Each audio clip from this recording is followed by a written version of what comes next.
Zola was the most beautiful woman in her village. Her skin glowed, her smile warmed hearts, and her laughter was like a music. Everyone loved her. Men dreamed of marrying her, and women admired her grace and kindness. Zola helped everyone she could, young or old. People whispered that she was a blessing to the village, and her parents were so proud of her. They thought her life would be filled with happiness and love. When Zola reached the age to marry, suitors came from far and near, hoping to win her heart. Each young man tried his best, bringing gifts and speaking with charm, but Zola wanted to marry for love, not for riches or gifts. Then she met Adu. He was kind, respectful, had a gentle spirit. Zola's heart warmed up to him, and they fell in love. Her family was thrilled, and the villagers prepared for a grand wedding. The wedding day was filled with music and laughter. Zola looked like a queen in her beautiful attire, and Adu couldn't take his eyes off her. Family and friends gathered, singing and dancing to celebrate their love. The whole villagers cheered as Adu and Zola exchanged vows under the bright moon. Zola felt like her heart bursting with joy, and she thought her life was now complete. But the joy was cut short. Early the next morning, Zola woke up to find Adu lying very still beside her. She shook him gently, calling his name, but he didn't respond. When she touched his hands, it was cold. Zola's heart pounded as she realized that Adu was gone. She screamed, and soon the villagers rushed in, gasping in shock. They couldn't believe it. Adu had died suddenly, with no sign of illness. Zola's heart broken into 1,000 pieces. She mourned Adu deeply, crying day and night. The villagers gathered to comfort her, whispering that it must have been a terrible accident. Everyone felt sorry for Zola, believing she was just unlucky. After the mourning period, Zola tried to move on, though her heart still ached for her lost husbands. Years passed, and Zola eventually met another man named Eze. He was gentle, patient, and cared for Zola with all his heart. Eze hoped to bring happiness back into her life, and slowly Zola began to feel hopeful again. She accepted his proposal, and they married in a quiet ceremony, hoping for a peaceful life together. But on the morning after their wedding, Eze began to act strangely. His eyes looked wide, and he spoke in a language nobody could understand. He muttered to himself, laughing at nothing, and began to wander the village aimlessly. Zola was terrified, trying to call out to him, but he didn't seem to recognize her.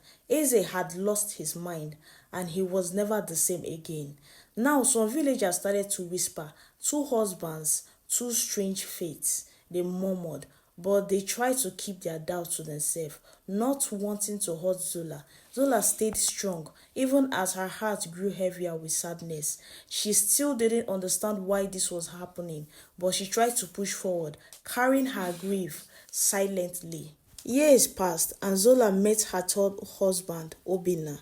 He was a brave man who promised to stay by her side no matter what. Zola hoped deep in her heart that this time around would be different. She loved Obinna, and he loved her back with a pure and steady devotion. They had a simple wedding, wishing only for peace. But after their wedding night, Obinna was gone. Zola woke up alone, his side of the bed empty. His clothes and belongings were still there, but he had vanished. Zola searched everywhere, calling his name, but there was no trace of him. The villagers joined the search, combing the forests and rivers, but Obinna was never found. He had disappeared without a word or sign. Now, the villagers began to speak openly.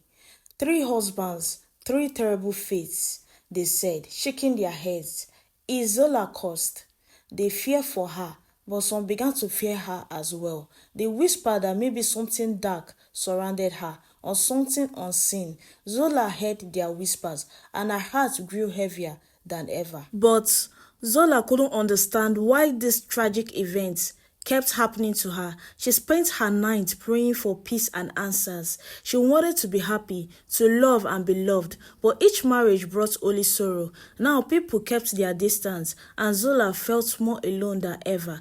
Despite everything, Zola tried one more time. She met a man named Chuka, a quiet and gentle soul who who loved her deeply. He promised to stay by her side, and Zola believed that maybe, just maybe, this time would be different. The villagers barely celebrated their wedding. Most people stayed home, fearing what might happen next. Then, after the wedding night, tragic struck again. Chuka was found lifeless in his bed, just like Adu, her first husband. His face was peaceful, but his heart had stopped. Zola was devastated, crying out to heaven in grief and confusion. Why did this keep happening to her?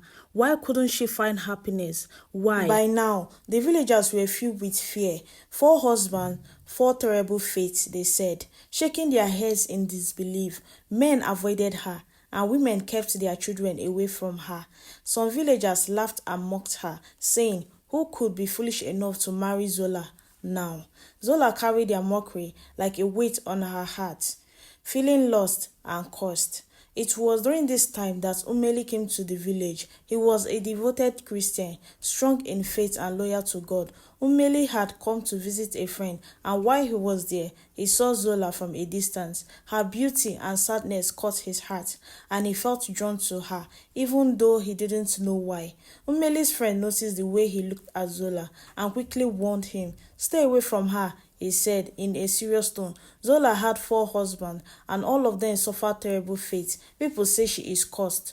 Don't bring that trouble upon yourself. But something kept pulling Mmeli towards Zola. He couldn't shake the feeling that he was meant to help her somehow. He knew she was suffering, and his heart ached for her.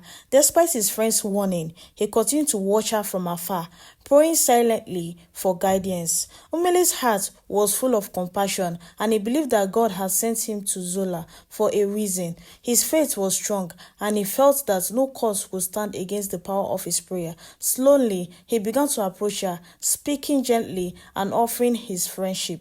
Zola felt comfortable by Mmeli's presence, though she was wary of getting closer. She was tired of causing pain and didn't want to lose anyone else. But Mmeli's warmth and faith gave her hope. For the first time in years, Zola felt a small glimmer of light. Maybe, just maybe, Mmeli was the answer to the prayer she had whispered for so long. As Zola and Mmeli grew closer, the villagers whispered even more. They couldn't believe Mmeli was willing to stay with Zola after what had happened to her 4 husbands. Some thought he was brave, while others thought he was foolish. But Mmeli didn't listen to them. His heart was filled with love and a strong faith that no cause could come between him and Zola. He told Zola, "God is stronger than any spirit. I will stay by your side no matter what."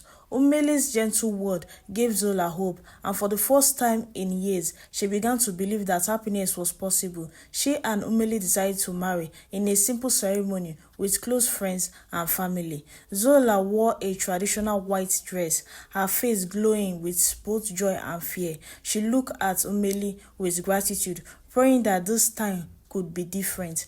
After the wedding, they returned to their small home together. Zola was filled with happiness, but in her heart there was a quiet fear. She remembered how each of her husbands had suffered after their wedding night. She had lost so much, and now, as she looked at Mmeli, she silently begged whatever thought was haunting her to let them be. Late in the night, when the village was quiet and everyone was asleep, a cold chill filled the room. Zola, lying beside Mmeli, suddenly felt a shadow creeping over her. She opened her eyes and saw a dark, shapeless figure at the foot of their bed. It was the spirit's husband, furious and jealous, glaring down at them with glowing eyes. The spirit's voice was low with anger, echoing in the room. "How dare you think you can love another?"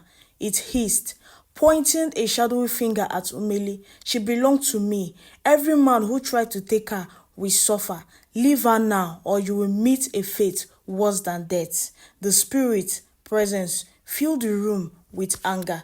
Mmeli didn't back down. He reached for his Bible, clutching it tightly, and began to pray aloud. His voice was steady and strong, calling on God's power to protect him and Zola. "In the name of Jesus Christ, you have no power here. Leave this place and never return." Mmeli's word echoed through the room, filling the space with a holy light that seemed to push against the spirit darkness. The spirit growled angrily, turning its rod towards Zola. She felt a sharp pain in her heart, as if the spirit was squeezing it, punishing her for loving another. Tears filled her eyes, and she cried out in agony, clutching her chest. But even as the spirit tormented her, Mmeli's prayer grew louder and stronger. His voice was unshaken, filled with faith and love. Mmeli stood up, raising his Bible high as he continued to pray. "By the blood of Jesus, you are defeated," he declared. The spirit shrank. Its form began to fade, but it fought back, clinging to the shadow.